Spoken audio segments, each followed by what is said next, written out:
As I mentioned, the topic here today is onboarding, and it's really designed for if you are a sales manager or you're a business owner. If you operate in either of those roles, then part of something that you have to do from time to time is to onboard new sales resources. And if you've gone through that, you know that that can often be a very challenging thing to do. Either A, it can be difficult to think, and how am I going to get someone who doesn't know anything about our business to be able to sell? So achieving that can seem daunting. And then also getting those people to be successful, to get them and keep them selling can be challenging. And then once you sometimes achieve that, they leave and you have to start all over. So it can be tough. And through running my own operation of hiring and training salespeople, I have learned a lot through trial and error, and that's what I'm going to present here today is some of the things that I try to keep in mind and that I do to improve onboarding of new resources. So I do want to point out that you may hear something here today that, well, let's just put it this way: you likely have some sort of onboarding process that you use today, and so you may hear me say stuff that you already have in place. And please be patient with us, as of course, if we're talking about onboarding and you're doing some sort of onboarding, we're going to talk about things that you're already doing today, and just let that be sort of a check mark that you got that area covered. I'm pretty confident that you'll be able to take away one or two or three things from what we talk about here today and implement those into your onboarding process. And that, as you know, if you just change one thing in your onboarding process, that could have a positive impact on your results, leading to hard dollar either savings or improved performance. And the reason why is because the impact of not doing onboarding properly is very costly, whether you realize it or not. And I'm assuming you do realize that that's why you're here today, but there are a lot of people in your role that don't realize it. They throw salespeople at the problem.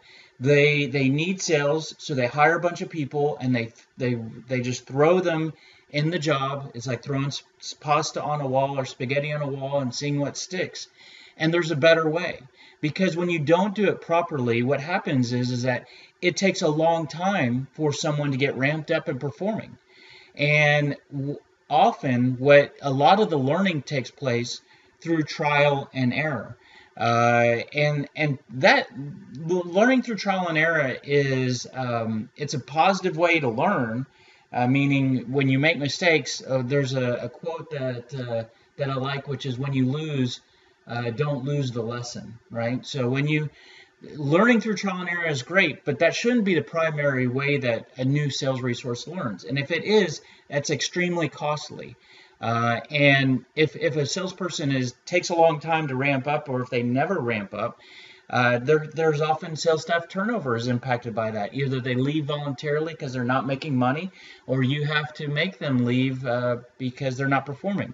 And when you add up all of that, there's an opportunity cost. So I'm gonna move on from that. But as you can see, like I said, this is a very important area. And if you onboard correctly, you get the inverse of all of that. You improve sales performance, you decrease turnover, and you improve your operation tremendously. So bear with me. I just want to check I'm sort of running this on my own today, and so I'm going to check the Q&A periodically, and it looks like we're okay. So moving on, I want to actually start out talking about recruiting. And the reason why is recruiting is technically not onboarding. Recruiting, it refers to, recruiting is before the onboarding, correct? So, but I just want to get this out of the way, and then we'll move on to the topic of onboarding. And one of the reasons why is because, well, what you'll see here today and what I present, I'm a very process-driven type of person. I like to put a lot of process and structure in place. And sometimes if you feel like your people aren't going through the onboarding process successfully and aren't getting onboarded at a good rate or level, then one thing that you can do is you can look at the type of people that you're hiring and putting through that process. And with that, one thing that I look for when I hire someone is, because I know that there's going to be a lot of process in the onboarding, uh, because I know there's going to be a lot of process and structure. I want to hire someone that can function in that type of environment. There are some people that don't adjust well to processes and whatnot. So I want to look for the opposite type of person from that. So I look for someone that has the ability to learn and has the ability and is comfortable working in certain processes, as opposed to just using their own way of doing things. So I keep my onboarding process in mind, because I know how critical that is when I hire and I recruit individuals. All right, so that's all we're going to talk about recruiting.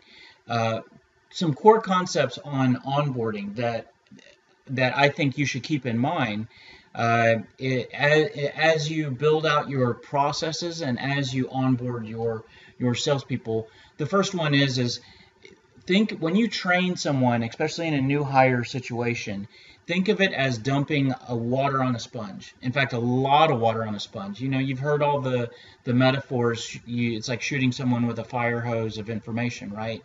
Well, the important thing that you need to keep in mind is, when you dump a bunch of water on a sponge, what happens? Well, some of the water gets absorbed by the sponge, right? And that's great. And then a lot, or in fact more water spills out onto the surface and does not get absorbed. And so that's what happens with the information that you typically throw at someone when you're training them, especially in a new hire onboarding process. So that's okay, right? The thing is to know that, because what you want to do is you want to give them a lot of information, but keep in mind that they're only going to retain and be able to absorb a certain percentage of that. And what that means is you have to continue to reinforce that information. So what staying with the metaphor, you need to continue to dump that same water back on the sponge, because after a period of time, once they've absorbed that information, then you can pour the water, either the same information, back onto them, and they can absorb more. So just keep that in mind. And along with that, so one way to kind of deal with that is to spoon feed your training, right? So, and by the way, a lot of what I share with you today here is based on, in my sales career, I worked for 5 different sales organizations, and I went through 5 different new hire training programs, right? And so I learned a lot of what not to do from those, to be honest with you, and that's gonna be presented to you here today. And so in all of those programs, it was a mass amount of information in a week or 2 time span, and so I prefer to spoon feed more the information over a longer period of time in smaller amounts, right? So you can grasp the metaphor there. Another thing is that I believe in continuous improvement, right? So when you're a salesperson, and let's say you make cold calls, or you have a sales meeting, you're doing some sort of sales activity, you interact with a prospect in some way or another. Every interaction, there is something to learn from that. Now, you can either just blast through all those experiences and never really think about what the lesson is, and I mentioned learning through trial and error, but I believe, as a manager, as a business owner, as a salesperson, I believe in functioning with the mindset of continuous improvement. So every sales interaction, you can reflect on what went well there, what did not go so well, what was an objection that I had to deal with on that call. Did it end the call? Did I respond to it properly? So it's always about taking that step forward and getting better with each interaction, and you can expand that to each week. So when you hire a new salesperson, it's you know that they're not going to be perfect out of the gate. So are they better this week than they were last week? And are they moving in a direction where they're going to move forward to be better next week, right? So are you managing and working along a path of continuous improvement? Another concept is mechanics versus results. So I know a lot of sales managers and are kind of like, they give you a quota, right? And here's your quota for the year or quarter or month. And then it's all about what are the results towards that quota. What are you closing this month?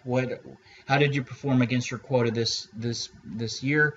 Where are the leads? Where are the leads? Right? And so that's kind of like a golf coach. If you're coaching an athlete, and then you just say, well, how'd you do in the tournament, or what was your final score? But there's all sorts of mechanics, just like in a sporting activity or a hobby or anything. And as in sales, there's a lot of mechanics involved, and you can teach those mechanics, and you can coach and manage the mechanics. And so, just to kind of translate that to the sales world, like with my salespeople, I teach them a lot about dealing with objections and how to get around gatekeepers and how to ask good questions. And I could keep going down this list, but let's just look at those three, right? So at the end of the day, instead of me going to a salesperson saying, how many leads did you produce today? I'll go to them and say, well, what kind of objections did you run into today? Well, how do you feel about your ability to get around gatekeepers? Were you getting shut down? And so I will manage according to the mechanics. And I truly believe that if you do that right, and if you coach and manage that the salesperson is doing the mechanics right, then the results will come. And I'm not saying to never talk about the quota or the targets, but it's where do you want to emphasize, or at least emphasize on both, along with saying where are the leads and what are you closing. Focus also include an emphasis on the mechanics. One big thing that I think is important when you're, especially, I think really every salesperson, you can talk about this topic too, and you should maybe remind yourself of this topic. Sometimes I have to look at this graph even when I'm selling, and that is to not forget to focus on the immediate goal. So that when you're a salesperson, at any interaction that you have with a prospect, you typically have an immediate goal and you have an ultimate goal. The ultimate goal is to get a client to close a deal to get a sale, right? But most times you have an immediate goal, which is not that. So if it's the first time you're speaking with someone, the immediate goal might be to schedule an appointment, get a meeting, progress to having a real conversation. And so it's so easy for us to fall when the first time we speak to someone. It could be at a networking event, it could be in an email. It doesn't even have to be a live conversation. It could be on a phone call. We're always selling the product and trying to validate the level of interest that the prospect has in buying from us. And unless you have like a one-call close type of product, that's not the real goal that you should focus on. You should just focus on trying to get to that next step. An example of that is if someone says, well, I'm not really interested. They're not interested in buying your product, but that doesn't mean that they're not interested in having a conversation, because you can respond with something like, yeah, I understand you're not interested, and I'm not even really trying to sign you up for anything right now. I just want to open the dialogue between our two companies, and then down the road when your situation changes, you can know what we have to offer, right? So that's an objection response that keeps the conversation going and allows you to close for the conversation and avoid closing for the product. And so that's a mindset change. And when you have, that's something that, like I said, all salespeople need to never forget. But especially when you're training and onboarding new salespeople, they want to make an improvement. I mean, they want to make an impression. They want to do good. They want to try so hard. So they're going to come out of the gate, and they're only going to be focused on that ultimate goal. So you have to slow them down and remind them, let's focus on the immediate goal. Let's get the meeting. Let's get the conversation. Let's generate the lead. You also need to keep in mind that the mental landscape of what's going on for a new sales resource, right? You don't want to throw the baby out with the bathwater, or you don't want to kind of crush someone. And you got to keep in mind that they could be going through a very challenging mental period as you're ramping them up. You're hitting them with a fire hose of information. They're trying to sell, which selling is difficult even if you know everything and you're not trying to figure everything out. They want to make a good impression on you. So it can be really an emotional roller coaster. And it's not to say that you need to wear knit gloves as you train someone and onboard them, but you need to know that that there can be some ups and downs, and to kind of cushion them from a mental standpoint. Um, I want to talk a little bit about repeatable processes, and you can apply this however you want. I'm a very analytical guy, and I've hired some salespeople that just knocked it out of the park and they did things their own way. And then I've had people who weren't successful, right? And so I'm a firm believer in that if you hire someone and they do things their own way and they're extremely successful, that's great. I mean, it's all about results, right? But that doesn't work when you're trying to scale a business or scale an operation, because that person, maybe you might need to promote them, right? Or maybe they might leave the organization. You want to what if they're doing great, what you might want to do is look at what they're doing great and then turn that into repeatable processes, or use your own methodology to establish repeatable processes. So this graphic here is like a sort of a workflow that I teach some of my people, that kind of tells them, okay, well, if you make your first call and you can't get them on the phone, don't leave a voicemail. Send them a pre-call email, then call them back the next day. And then leave them a voicemail if you don't get them on the phone. So that's an example of a repeatable process.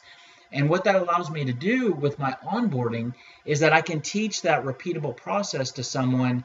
That way I'm taking their own personal philosophies and way of doing things out of the mix. And what that does is that decreases the variability of the operation. I mean, in a perfect world, you only hire people that know what they're doing and everybody does a great job, right? But I just am a firm believer in having more structure and more processes, and so building that into your onboarding and your training and whatnot. Also, automate as much as you can. So in your onboarding process that you're using today, if you have to teach your salespeople anything verbally, meaning like, okay, let's put an hour on the calendar and go through this, right? You don't do that. Don't automate as much of your onboarding process as you can. So if you work for a big company, maybe you have an e-learning system already, which has modules of training information. If you work for a big company, you don't have that. There's lots of different systems that you could purchase and get set up to where the training, a lot of it's recorded, right? So that's extremely important from an efficiency standpoint. And also aside to that is that your salespeople can go back and watch the training again and again. Whereas if they sit in a room with you for an hour, they have to take really good notes to ever kind of go back to that knowledge. So I would recommend creating videos, training videos as much as you can. And if you work for a smaller company or you own a smaller company, using screen capture technology like what we're using here today to record this webinar and then uploading that to YouTube is extremely easy, and it's extremely cheap. So like I said, if you have a small company, you can create your 10 different training modules, 20 modules, whatever, put them all on YouTube or some sort of recording system, and then when you hire someone, you put them through the training modules. It's a big impact. So those are some core concepts. Now I'm just going to kind of go through some key things that you can do to improve your particular onboarding process. So like I said, you might be doing some of this today, and that's great. The first thing you want to do is you want to sort of compartmentalize all of the different content that you need to expose a new salesperson to, right? And so, like I said, maybe you've done all that already, but maybe you haven't. And so, or maybe you don't have all the topics really covered. So some of the topics and modules that you'll need, and there's like 4 main categories that I actually see. So of course, if you're hiring a salesperson, you want to give them some product info for what they're going to be selling. Most likely they're new to your company and need to know some details about the product. Processes. So you probably have your company processes. This is how we do a quote. This is the CRM that we use. So you have your internal processes. Sales skills, you might have your own way of selling that you want to sort of teach to the new people. Maybe there's a certain way of selling that fits well with your business. So there's an element of sales skills there. You could outsource or bring a third party in to provide the sales skills element. Like there's different methodologies out there that you could subscribe to, and then so you don't have to teach them, yourself or whatever. And then I would also include an element of sales messaging. Now I will tell you that all the new hire training that I've gone through, it's never had sales messaging, and I'll kind of show you what I mean by that later in this breakdown here. But I would have an element of sales messaging in all the different content you want to expose someone to. So once you have all those topics out, the different topics you want to train someone on, then you need to actually produce that content, right? If you don't have it already. So if you need to teach someone on, let me actually back up. So let's say that you have an internal CRM, and going back to my point about automation, you're currently sitting with someone and saying, this is the CRM, this is how it works, and you're showing them. What I would recommend is you record that into a module that might be 20, 30 minutes, whatever, and you never have to do that again. You just have someone watch the video. But so you'll have to, once you identify the different topics, you'll need to create that content. And maybe some of it isn't recorded, but maybe you need to create slides and again, the content. So once you have all that in place, then you need to create your schedule, right? What order do I need to expose this person to? Regarding the schedule, I mentioned to you spoon feeding earlier. So all of the new hire stuff that I've been through in my life, it was all crammed into 1 or 2 weeks. So that's a really small window to expose someone to a lot of different information. I personally think if you have the ability, stretch it out a bit. Okay, so not only do you stretch it out so that the sponge can absorb more of the water, but what's also great about stretching it out is that you can get the salesperson exposed to some real world experiences before you expose them to some of your valuable content. Let me give you an example. In my new hire training, I have some training modules that would fall under the category of sales skills, and I have a module for objections and a module for gatekeepers. By the way, those modules are on YouTube for free, so if you wanted, you could actually use some of my content for your sales skills training if you wanted to, and it's actually all on YouTube for free. So you can either go to YouTube and look for Sales Scripter, or message me directly and I can point you in the right direction. But getting back to my example here, dealing with objections and dealing with gatekeepers. Let's say I hire someone. What I want them to do is I actually want them to have some experience dealing with gatekeepers and getting shot down by objections before I deliver my training to them. So it's actually in my schedule of week 2 that they get my gatekeeper training and my objection training. I want them to fail so that when I'm talking to them about what to do, they have those real examples in their head, and then that'll mean so much more. It's kind of like, if you know anybody that if you've ever thought about going to graduate school, they often say work in the real world before you go to graduate school because you get a lot more out of it. So that's kind of one way to look at it. So build out the schedule. The other thing about the schedule is don't just stretch it from 1 week to spanning across 3 weeks. Your onboarding schedule, it could be a 6-month. Of course, maybe you don't have a very condensed stuff going on at month 4, but maybe there's some sort of workshop at month 4 or some sort of check-in. So don't just stop with your onboarding process. Doesn't have to be only in the first month. Now let's talk about teaching your salespeople what to say in your onboarding process. And I think the majority of companies don't do this well enough. And this is really important because a salesperson's words it's their most powerful sales tool. right? You probably have a CRM, or you've been thinking about getting a CRM. You might have an email automation tool. There's social media. There's all these different tools out there. But the words that come out of your salesperson's mouth or roll off their fingertips as they're typing an email, it's the most important tool.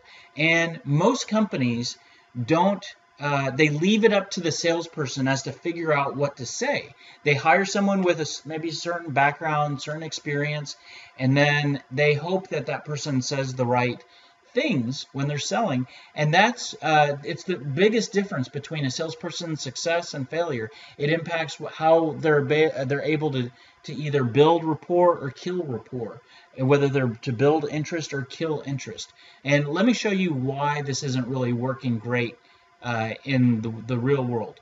So when most companies hire someone and they put them through their new hire training, they give them these categories of training content.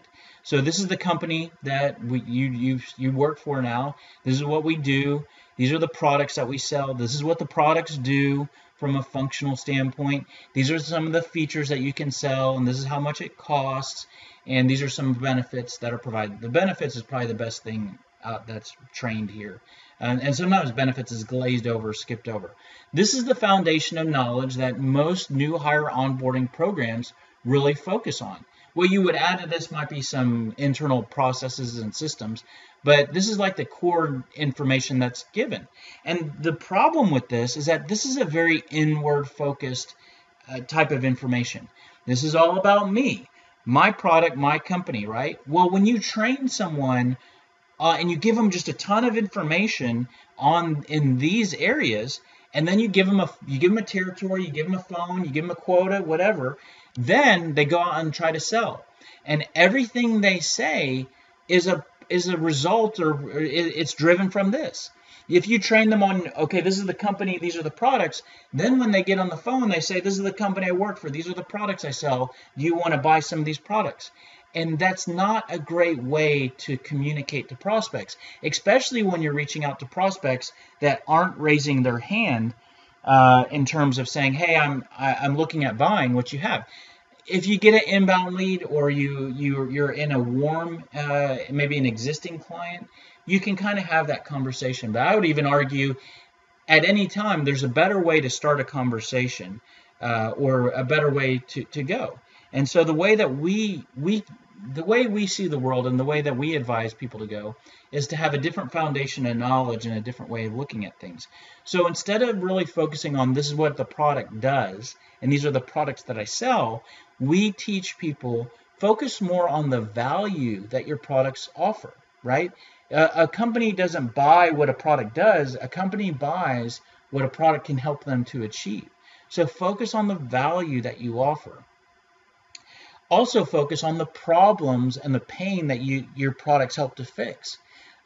It's amazing how, if you sell a product, there's likely like a short list of problems or things that you help to decrease from going bad. I mean, you might make something work better. You might make something take less time, make something more reliable, help someone to work less on the weekend, right? So you help to decrease these challenges. You need to know what challenges you help to fix.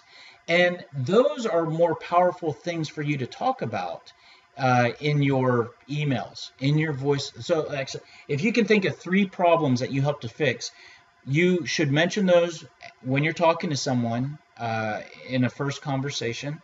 You should mention those in a voicemail script. Hey, the reason why I'm reaching out to you is people in your role, they are often concerned with this, this, and this.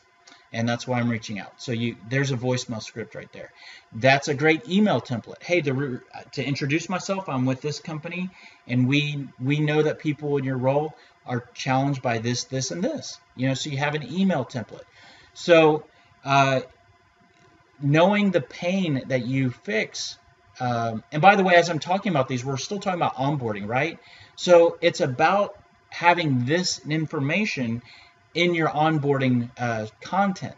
So not just saying these are the products and this is what they do, but these are the problems that these products help to fix. And that becomes part of that sales messaging component of your content that you might need to create.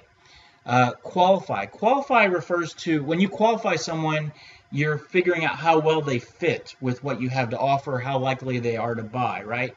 So qualify here refers to the questions that you should ask someone to see if they fit and they need what you have, and if they're even worth you driving across the city to go meet with them for an hour.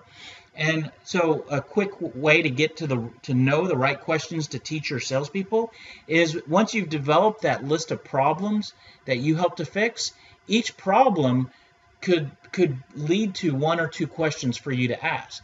So if you help to fix the problem that there's often errors in the invoices, well, then a question to ask is how often do you ever experience having errors in your invoices, right? So every problem leads to a qualifying question. By the way, this should be the biggest part or a huge part of your training, your onboarding training, is teaching somebody what questions to ask, and that's part of your sales messaging. Most salespeople think, the way companies train people and the way the salesperson thinks is, how can I describe what I want to sell the best to create interest, right? So it's more statements, like how can I talk about me in the most efficient way and clear way to get people to buy? The more powerful thing to do is to say, what questions should I ask the people I'm talking to? By the way, you as an onboarder, it's easier for you to teach someone what questions to ask than to teach them how to explain all the great stuff your products do. Another way to look at that is it's easier to teach someone to ask a set of questions than to teach someone so where they can answer a set of questions, right? Anyways, but there's some other things here. So interest is it's about me, right? What am I going to say about me to create interest? So at some point you do need to talk about you in your sales messaging, but what we would teach is talk about ROI, talk about how you're different, talk about some examples, and the examples can also be used for credibility. So sharing some name drops. We worked with this company and we helped them to do this and it led to this improvement. What a great way to create interest and create credibility. And then the last section here of this different way to see the world is objections. And the objections are really your prospects' messaging to you. But you should have in the messaging that you teach your onboarding salespeople is how to respond. What do they need to say to respond to objections? I have rarely gone through, I said I've been through 5 onboarding training programs, and they never exposed me to any of this stuff. I've never been trained. Here are the objections that you're going to encounter, and here's how you should respond. If you only do 3 things out of this, teach your salesperson what pain to look for, what questions to ask, the qualify section to see if that pain exists, and then how to respond to the objections that are going to come up again and again. You'll immediately improve your onboarding process. So when you have this foundation, this is what your salespeople rely on to know what to in terms of what they say when they're on the phone or typing emails or whatever. Moving on to, so if you once you embrace teaching your salespeople what to say, a way to execute that is to actually provide them with a playbook.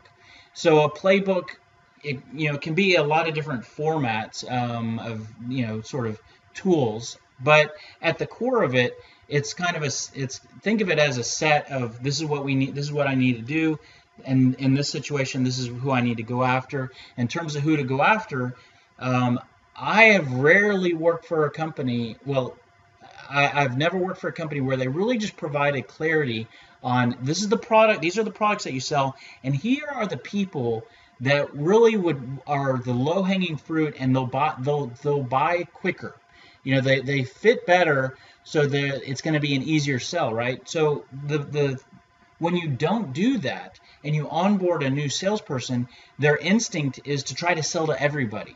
And if you try to sell to everybody versus trying to sell to your ideal prospect, you're wasting time and you're going to have a low conversion rate, a low close rate, and that's where there's a lot of trial and error. So you can really shorten the ramp-up time by providing clarity on this is who we're looking for. And there's a character, the image here is like a detective character sketch, right? So think about someone trying to solve a crime, and if they have this image, right? So the person's this height, this is what they were wearing, and this is their facial what they look like.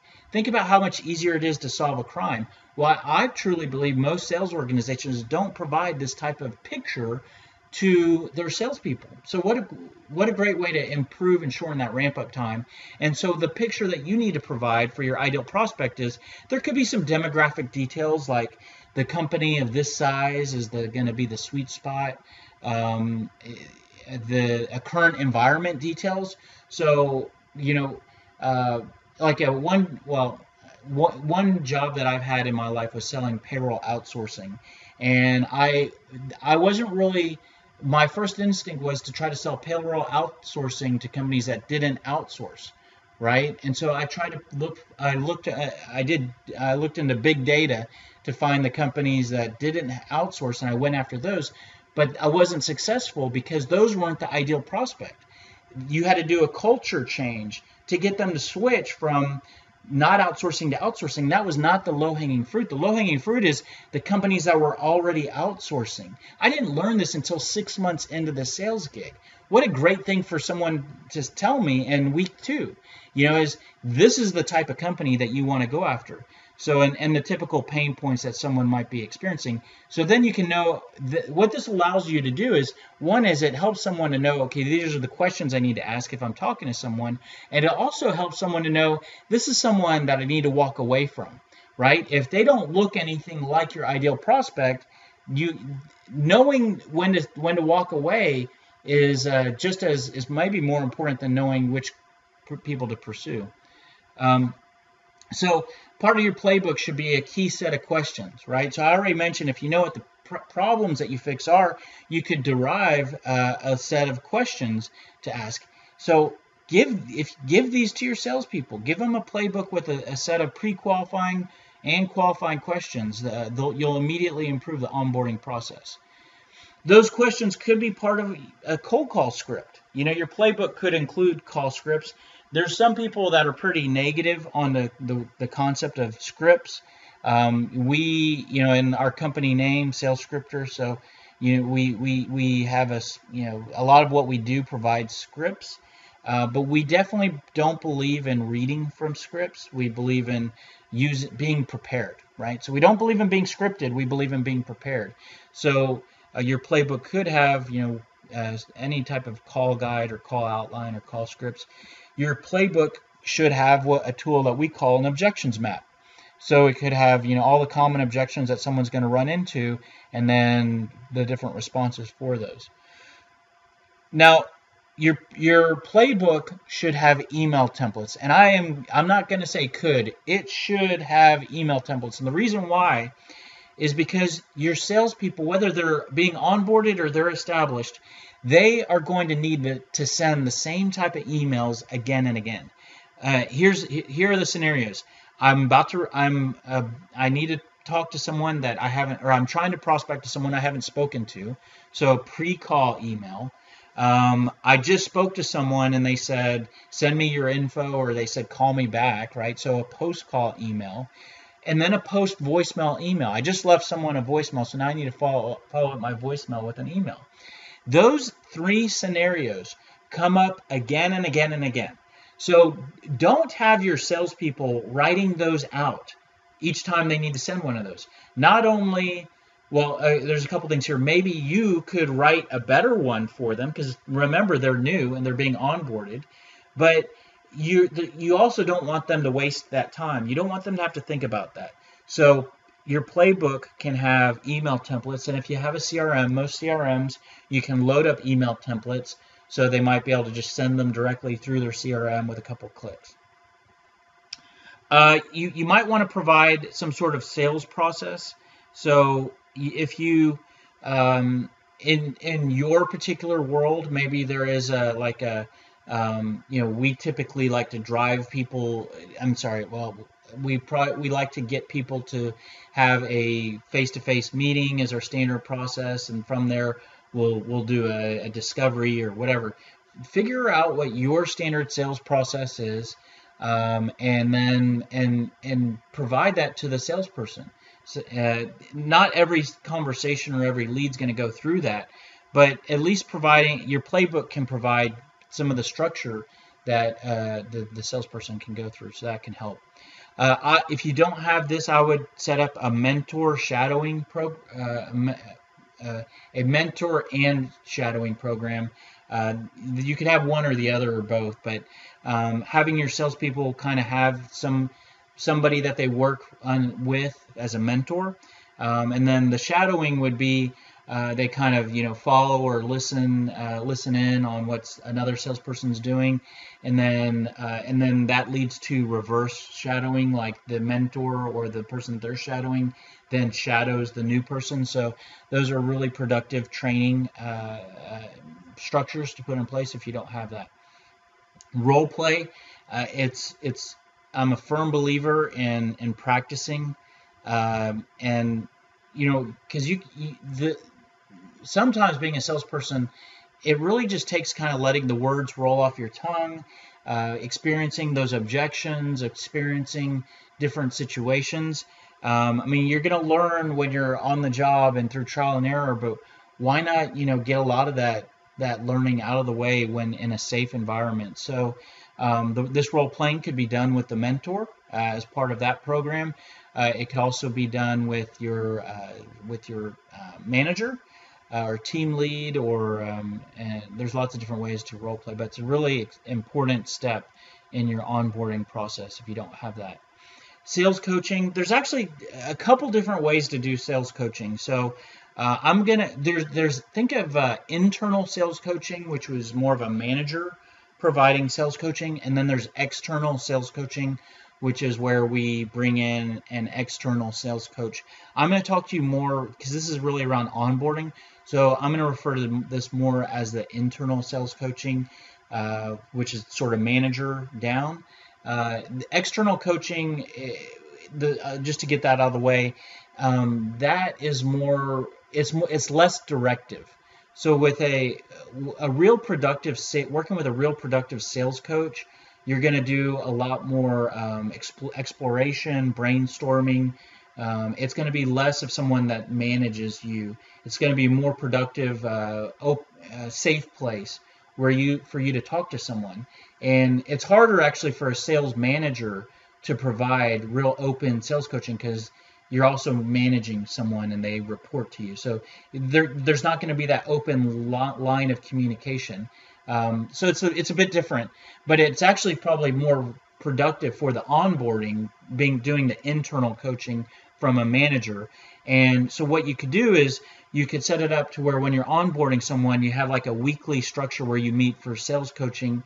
And just a couple of things to focus on here is that the second bullet point is something I really want you to take with you, is that your natural instinct when someone's doing something wrong, your natural instinct is to tell them what they're doing wrong and to tell them not to do that. And you can actually apply what I'm going to share with you here to all areas of your life, which is another way to go about that is to instead of focusing on what they're doing wrong, focus on what action you want them to do, what the correct action is. So instead of saying listen, you're late all the time, and don't be late. Coach someone to say, what I need you to do is I need you to start coming 5 minutes early, or getting here at this particular time. So it's just a more productive way to do coaching. You applying that to sales coaching, actually, it wouldn't really impact the time someone gets to work. It might be more so if you're doing call monitoring and you hear someone ask the wrong type of question, right? So let's not focus on what question not to ask. Let's be very positive and focus on the good questions to ask. So it's just a very positive way to approach something. And when you're onboarding, you got that fire hose, right? And there's so much that you want to accomplish, but remember, we're spoon feeding. So you might hear a lot of different things that a salesperson needs to do better. Well, just focus on a few. This week, let's focus on dealing with gatekeepers a little differently. And then the next week, you focus on something else. So it kind of goes back to also that continuous improvement and spoon feeding. So breaking it down and what are we going to really focus on this week? So when you're in your weekly coaching, you can, even when there might be 20 things you can really tell them to do better, say, just pick 2 or 3 that are going to be the focus. And if you can monitor calls, either record or listen in, that can help this process tremendously. Providing a weekly scorecard, so it's usually typically easy for us to provide quantitative data, such as like these are the leads you produced, these are the meetings you held, these are the calls you made. But in your weekly scorecard, you can put quantitative data, right? So like, how are they dealing with objections? How are they dealing with gatekeepers? How are they asking the right questions? How do they sound in terms of energy, right? There's not a quantitative. That's not data that's pulled out of a system. That's something that you need to listen to and measure. But you can measure them on like a scale from 1 to 10. So this week they got an 8. And they moved up from a 7 to an 8 in the area of dealing with objections, because you heard them, respond to a couple objections in a really productive way. So sales coaching there. Now, those are all things that you can do. I mean, we could probably keep going talking about onboarding, but I really am a firm believer in giving tangible things that you can implement immediately. And I hope that in that structure, there's 2 or 3 things, maybe there's a bunch of things that you can do. What I've done is I've created an onboarding checklist. So this is going to be in the handouts in your control panel for here and GoToWebinar. You can actually download this document, and basically it's a checklist of what I just went through, all the minor things that you can set up. And so it's a Word document, so you can add your notes and you can put the status, and just kind of, if you like what we just went through, you can do that on your own. So I'll open it. Before I open it up for any questions, I just want to sort of tie all that together. As you may or may not know who I am or what company I'm with, but I'm with a company called SalesScripter. And so we can help with your onboarding. By the way, everything I just showed you, you can do without ever talking to us again. But if you like that, what I shared with you, and you want to kind of learn more, or you think we might be able to help you another way, where we can really help you is with building out your playbook. So, I kind of went through value, pain, qualifying, dealing with objections. Our software, what it does is it basically interviews you.